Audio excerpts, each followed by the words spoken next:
అడిగింది కొనివ్వకపోతే పిల్లలు ఆ ఒక్కరోజే ఏడుస్తారు. కానీ వాళ్ళ అమ్మా నాన్న మాత్రము కొనివ్వలేని పరిస్థితి ఉన్నంతకాలము ఏడుస్తూనే ఉంటారు. నిజమైన కళ నిన్ను నిద్రపోనివ్వదు.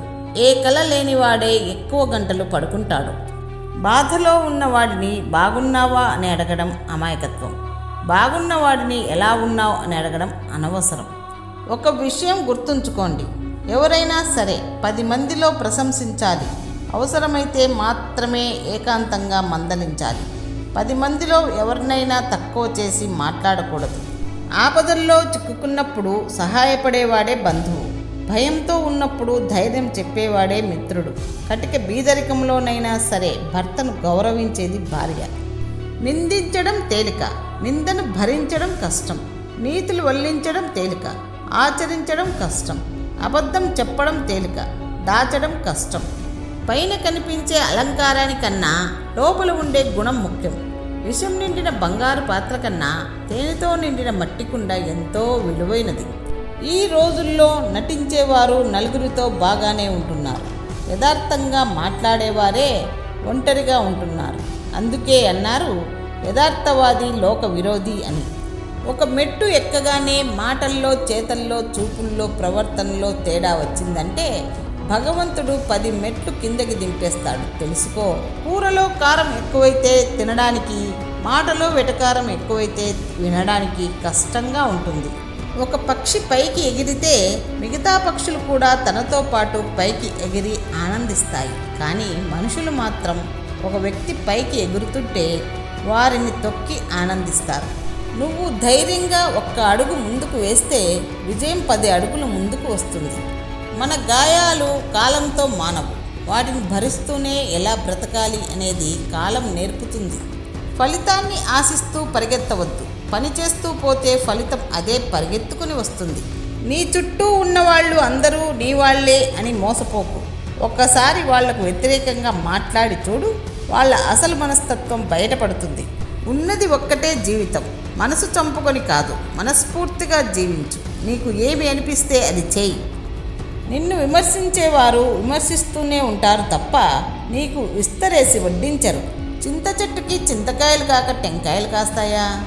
దుర్మార్గుల గుణాలు జన్మతః వచ్చేవైతే వారి బుద్ధులు మారవు. గంధం చెట్టు చెక్క ఎక్కడ ఉన్నా సుగంధాన్ని వెదజల్లుతుంది. అలాగే మంచి గుణాలున్నవారు ఎక్కడున్నా మంచే చేస్తారు. మన దగ్గర విద్య, జ్ఞానం, సంపద ఎంత ఉన్నా వినయం, విధేయత, మానవత్వం లేకపోతే మనకు విలువ లేకుండా పోతుంది. దేనికైతే నువ్వు భయపడి వెనకడుగు వేస్తావో అదే నిన్ను మళ్ళీ మళ్ళీ భయపెడుతుంది. ఒక్కసారి ధైర్యంగా ఎదురెళ్ళి చూడు, ఆ భయమే నీకు భయపడుతుంది. మంచి అందంతో పుట్టడం నీ చేతుల్లో ఉండదు, కానీ మంచి మనసు కలిగి ఉండడం అనేది నీ చేతుల్లోనే ఉంటుంది.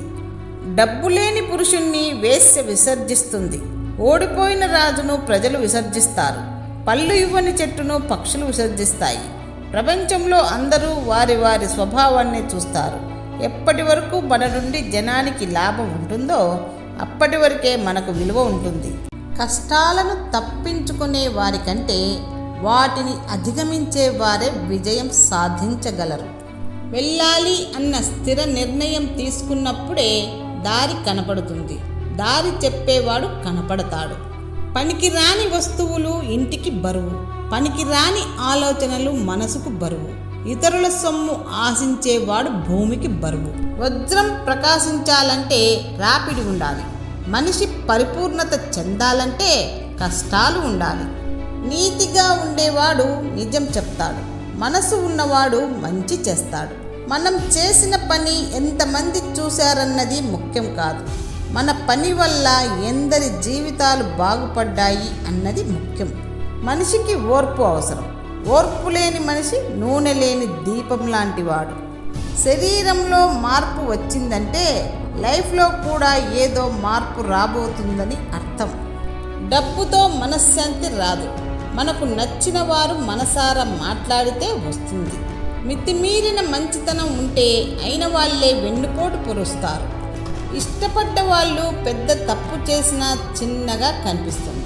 అదే ఇష్టం లేని వాళ్ళు చిన్న తప్పు చేసినా పెద్దగానే కనిపిస్తుంది. పైకి క్రూరంగా కనిపించే మృగాలు ఆకలి కోసం మాత్రమే వేటాడుతాయి, కానీ పైకి అందంగా కనిపించే మనిషి వినోదం కోసం వేటాడుతాడు. అసలు పని చేయకుండా బద్ధకంగా ఉండేవాడి కంటే ఏదో ఒక పని చేసేవాడే ఉత్తముడు. కొందరు మనపై ప్రేమాభిమానాలు మాటల్లో తెలుపుతారు, మరికొందరు చేతుల్లో తెలుపుతారు. మాటల్లో తెలిపే ప్రేమాభిమానాల కంటే చేతల్లో తెలిపే ప్రేమాభిమానాలు నిష్కల్మషమైనవి.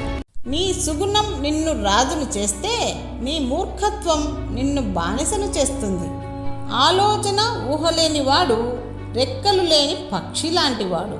మనం అభినందించే వాళ్ళు ఆనందిస్తే ఆ ఆనందం మన ఆనందాన్ని రెట్టింపు చేస్తుంది. అమ్మ ప్రేమ ఎవరినైనా మరిపించగలదు, కానీ అమ్మ ప్రేమను ఎవరూ మరిపించలేరు. నీవు చెప్పే ప్రతి దానికి తలూపేవాడు నీ శత్రువు, నీతో వాదించేవాడు నీ మిత్రుడు. ఆనందం అంటే ఏ లోటు లేకపోవడం కాదు, లోటుపాటులకు అతీతంగా మెలగగలగడం. అందమైన జీవితం అనేది ఒక అద్భుతమైన ఊహ, ఎందుకంటే ఊహకందని అద్భుతమే జీవితం. జీవితం సైకిల్ ప్రయాణం, అదుపు తప్పకుండా ఉండాలంటే తొక్కుతూనే ఉండాలి. ఈ క్షణమే వాస్తవం, మిగిలినదంతా అయితే జ్ఞాపకం లేదా ఊహ మాత్రమే. ఎవరెంత చనువిచ్చినా నువ్వు నీ హద్దుల్లోనే ఉండు. కెరటాలు తీరాన్ని తాకితే వినోదం, దాటితే విధ్వంసం. అవసరానికి మాత్రమే నీతో ప్రేమగా మాట్లాడే వారితో జాగ్రత్తగా ఉండండి. నా స్నేహం అద్దం లాంటిది, ఒక్కటిగా ఉన్నా నిన్నే కోరుకుంటుంది.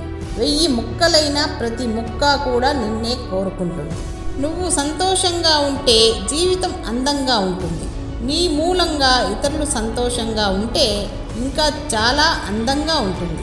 బలహీనుడిలో క్షమాగుణం ఎప్పటికీ కనిపించదు, అది బలవంతుడి లక్షణం. పుస్తకం గొప్పతనం అందులో ఉండే విషయం మీద ఆధారపడదు, అది మనకు అందించే ఆలోచన మీద ఆధారపడి ఉంటుంది.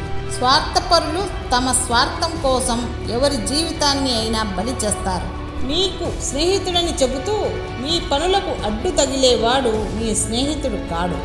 నల్ల మబ్బుల చీకటిని చూసి భయపడవు, చీకటిని ఛేదించే వెన్నెల ఉందని గుర్తుంచుకో.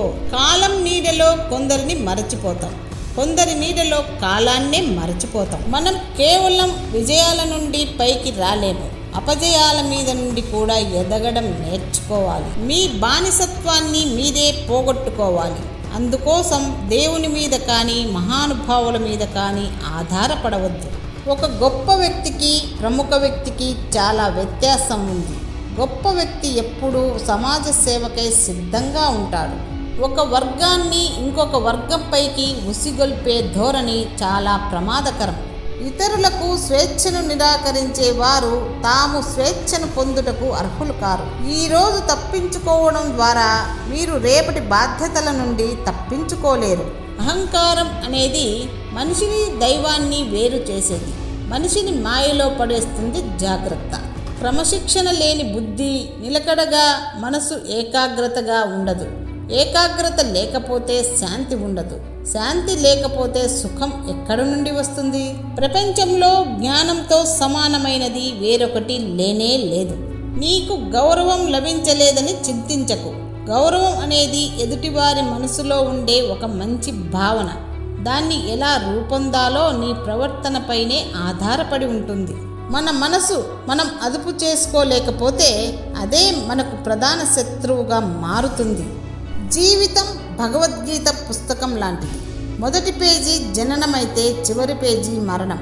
మధ్య ఉన్న పేజీల్లో మనం ఏది రాసుకుంటే అదే జీవితం. నువ్వు ఏదన్నా క్రొత్తగా ట్రై చేసి ఓడిపోతే దాన్ని పైత్యం అంటారు. ఒకవేళ గెలిస్తే క్రియేటివిటీ అంటారు. గెలుపు ఓటములను బట్టి చూసేవాడి దృష్టి మారుతుంది. బ్రతికున్నప్పుడు సహాయం చేయడానికి వెనుకడుగు వేసి చనిపోయాక సంతాపం తెలపడానికి ముందొచ్చేవాడే నేటి మనిషి. జీవితంలో కష్టంతో పైకొచ్చిన వాడికి ఉన్నంత అణకువ, వినయ, విధేయత కలిసొచ్చిన వాడికి ఎప్పుడూ ఉండదు. అనుభవం అనేది జుట్టంతా ఊడిపోయాక దొరికే దువ్వెన లాంటిది. దువ్వెన దొరికాక జుట్టు ఉండదు, అనుభవం వచ్చాక జీవితం ఉండదు. నీతిమంతుల కొరకు వెలుగును, యథార్థ హృదయాల కొరకు ఆనందమును విత్తబడి ఉన్నవి. ఎంత రిచ్ అయినా హార్ట్స్ అనే తుమ్ముతాడు కానీ రిచ్ అని తుమ్మడు. ఆనందంగా జీవించడం అనేది కుక్కర్ని చూసి నేర్చుకోవాలి. ఎందుకంటే కింద ఎంత మండుతున్నా పైకి విజిలేస్తూనే ఉంటుంది. పంజరంలోనే ఉన్న పక్షులకు ఎంత విలువ ఉంటుందో కానీ ఎగిరిపోయినవే ఎక్కువగా గుర్తుకొస్తాయి. మెరుగు పెట్టకుండా రత్నానికి, కష్టాన్ని ఎదుర్కోకుండా మనిషికి గుర్తింపు రాదు. వ్యక్తిత్వం లేని వారి మాట, మానవత్వం లేని వారి ప్రేమ, స్థిరత్వం లేని వారి సలహాలు నమ్మితే జీవితంలో మిగిలేది విషాదమే. నిజాయితీగా ఉన్నవాడు పొగరుగానే ఉంటాడు. ఎందుకంటే అమ్ముడు పోలేడు కాబట్టి, ఆత్మగౌరవంతో బ్రతుకుతాడు కాబట్టి. ఒక ఆడది మగాడిని అమితంగా ఇష్టపడిందంటే ప్రాణం పోయినా వదిలిపెట్టదు.